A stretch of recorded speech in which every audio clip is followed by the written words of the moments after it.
The government just shut down on October 1st, and it's secretly designed to help Wall Street manipulate IPO markets while blocking fraud reporting.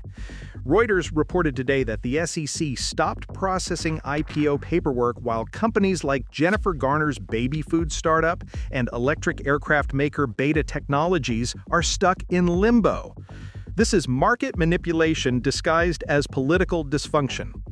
The shutdown represents how political theater creates profitable opportunities for insider investors who know exactly when markets will freeze and unfreeze, allowing them to position investments before regular people understand what's happening. Remember when government shutdowns were about budget disputes instead of being coordinated market manipulation events? Those days are being algorithmically timed. The $53 billion in IPO activity this year shows how Wall Street uses political chaos to control when companies can go public, creating artificial scarcity that drives up valuations for connected investors. The Jennifer Garner baby food company proves that even celebrity businesses become pawns in systematic market control. When government shuts down, Wall Street opens up.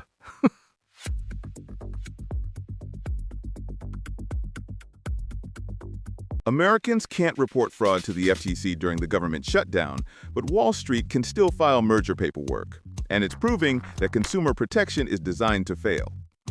Reuters reported today that the Federal Trade Commission shut down fraud reporting and spam call blocking while continuing to process corporate merger applications.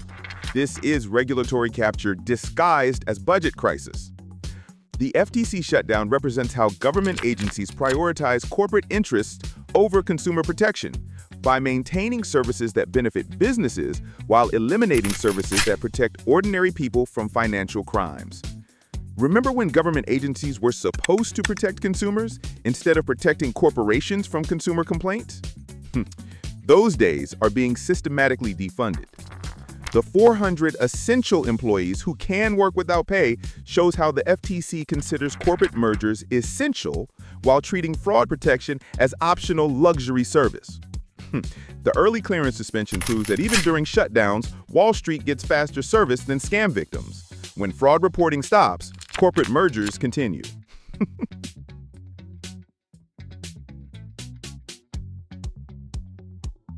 KinderCare Learning just got hit with a massive securities fraud lawsuit from hiding child abuse incidents from investors, and it's exposing how childcare companies operate as profit extraction machines.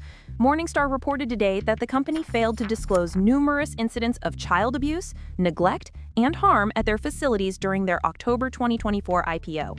This is systematic child endangerment disguised as quality childcare. The KinderCare lawsuit represents how private equity-backed childcare companies prioritize investor profits over child safety by hiding abuse incidents that would affect stock prices while continuing to market themselves as providing the highest quality care possible. Remember when childcare was about protecting children instead of protecting stock valuations? Those days are being corporately optimized. The October 2024 IPO timing shows how companies used public offerings to raise money while hiding material risks that would prevent investors from buying shares. The numerous incidents language proves this wasn't isolated problems, but systematic failures designed to maintain profit margins. When childcare becomes corporate, children become commodities.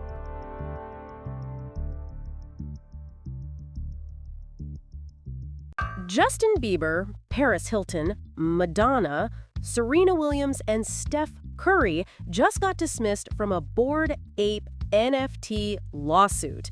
And it's proving that celebrity crypto promotion is legalized fraud. Courthouse News reported today that the class action lawsuit against celebrities who promoted Bored Ape NFTs was dismissed, letting them off the hook for their role in the scheme. This is influencer fraud disguised as celebrity endorsement. The NFT lawsuit dismissal represents how the legal system protects celebrity influencers who use their fame to promote speculative investments to their fans, creating a two-tier justice system where celebrities can profit from promoting financial schemes while their victims have no legal recourse. Remember when celebrities were held responsible for the products they promoted instead of being immune from fraud consequences? Those days are being judicially eliminated. The Bored Ape promotion shows how celebrities systematically extract wealth from their fan bases by promoting investments they know are overvalued speculation bubbles. The class action dismissal proves that celebrity status provides legal immunity for financial manipulation that would send regular people to prison. When celebrities promote crypto, fans become victims.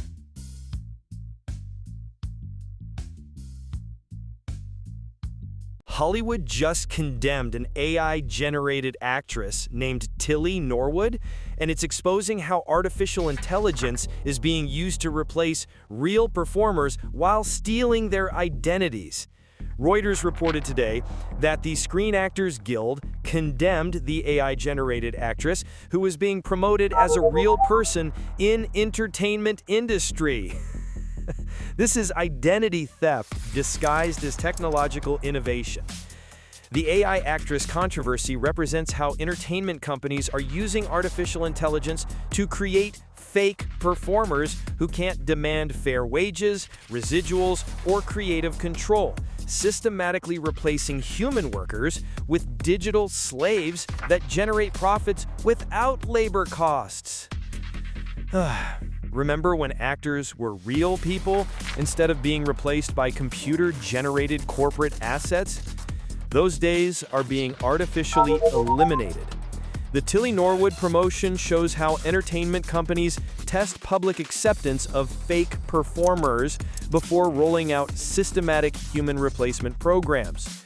The Screen Actors Guild condemnation proves that even unions recognize AI performers as existential threats to human employment in creative industries. When AI becomes actors, humans become unemployed.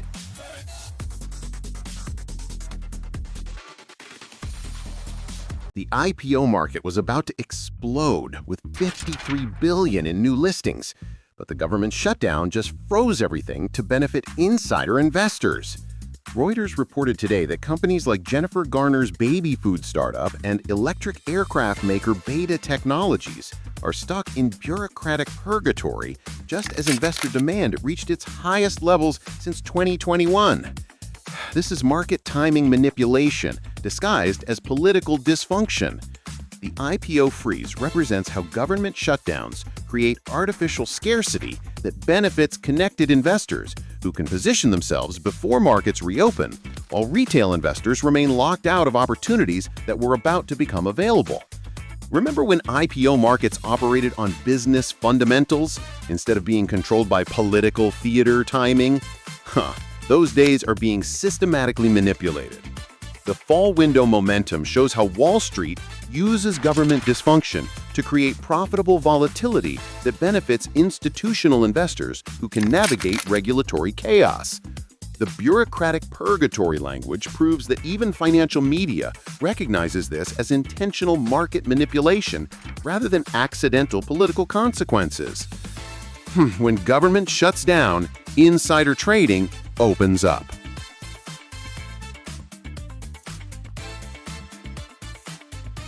Corporate mergers can still get approved during the government shutdown, but consumers can't report fraud, and it's proving that regulatory agencies exist to serve businesses, not people. Reuters reported today that the FTC will continue processing merger applications while shutting down fraud reporting, spam call blocking, and consumer protection services. This is corporate welfare disguised as essential government services.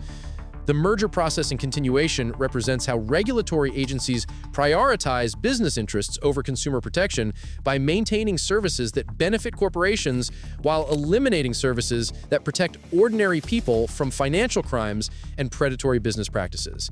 Remember when government agencies were supposed to regulate businesses instead of serving them? Those days are being systematically reversed.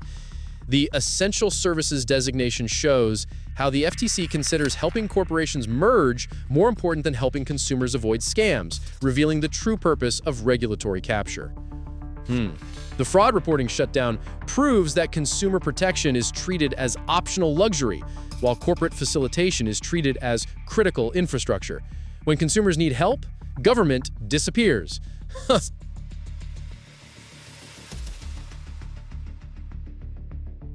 550 celebrities just relaunched a McCarthy-era committee to defend free speech, and it's exposing how Hollywood elites coordinate political messaging through organized campaigns. Houston Public Media reported today that celebrities recreated the Committee for the First Amendment that was originally formed during the post-World War II Red Scare. This is political coordination disguised as grassroots activism. The Celebrity Committee represents how entertainment industry elites use organized political campaigns to shape public opinion while pretending to be individual voices speaking out against censorship, creating artificial grassroots movements that serve their business interests. Remember when celebrity political opinions were individual expressions instead of being coordinated industry campaigns? Those days are being systematically organized. The McCarthy-era reference shows how Hollywood uses historical parallels to legitimize their current political coordination while ignoring how their own industry blacklists and cancels people who disagree with their messaging. The 550 number proves this is systematic political organization designed to influence elections and policy rather than spontaneous free speech advocacy. When celebrities organize politically, democracy becomes entertainment.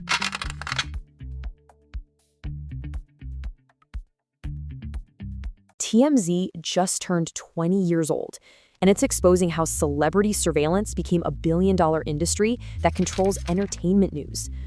LA Magazine reported today that TMZ revolutionized celebrity coverage by creating scandal at the speed of light, beating competition with a huge network of sources and informants. This is surveillance capitalism disguised as entertainment journalism. The TMZ anniversary represents how celebrity media evolved from reporting news to creating systematic surveillance networks that monitor famous people 24 hours a day, turning privacy invasion into profitable content that generates billions in advertising revenue. Remember when celebrity news was about public appearances instead of being constant surveillance operations? Those days are being algorithmically eliminated. The speed of light scandal shows how TMZ created the template for real-time reputation destruction that now controls how all celebrity news operates across social media platforms.